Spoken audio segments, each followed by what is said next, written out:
Hi, hello friends, welcome to Life Vibes YouTube channel.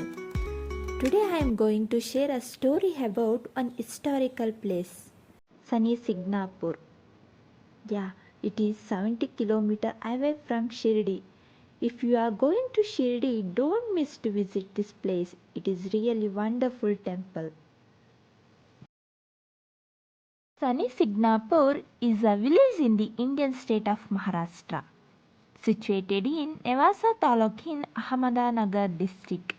The village is known for its popular temple of Shani, the Hindu god associated with the planet Saturn.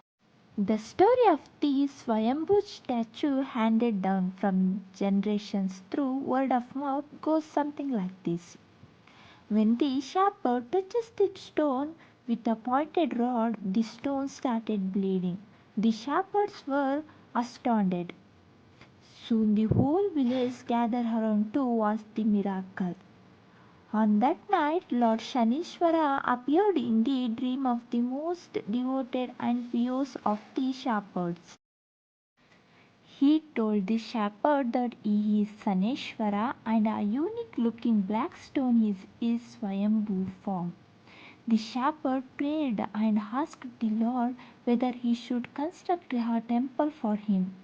To this, Lord Shani said there is no need for a roof as the whole sky is his roof, and he preferred to be under open sky. He asked the shepherd to do daily puja and Tailabhisheka every Saturday. He also promised the whole village to have no fear of dacoits or burglars or thieves. So, Lord Sanishwara can be seen even today in the open air without any roof. To this day, there are no doors for any houses, shops, temples. Due to the fear of Lord Shani, none of the structures, be it dwelling houses, huts, shops, etc., situated within 1 kilometer radius of this Lord Shani temple have doors or locks. Apura is famous for the fact that no house in the village has doors, only door frames. Despite this, officially no theft has been reported in the village. Signapur is visited daily by thousands of devotees praying for Lord Sanishwara's blessing. The place is busiest on Saturdays. Shani Triyodasi is also considered to be a favorite day of the Lord.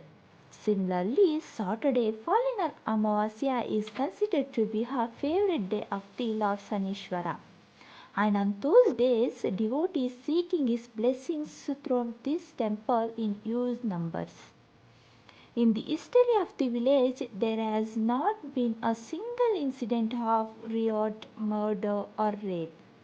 It is believed that nobody from the village has ever gone to a home of the aged, nor has there been a single complaint lodged in a police station. The shrine for Shani consists of a 5.5 foot high black rock installed on an open air platform, which symbolizes the god Shani. A Trishula is placed along the side of the statue, and her Nandi image is on the south side. In front are the small images of Shiva and Hanuman. A bigger festival is held on new moon days that fall on Saturdays. Devotees bath Lord Shani's image with water and oil and offer flowers. Another celebration is the birthday of Shani, that is Shani Jayanti. If you are a devotee of Lord Shani or you are going near this place, then visit this historical temple once and get blessings from Lord Shani Deva. You will find true peace here. Don't forget to subscribe my channel for more updates. Thank you for watching.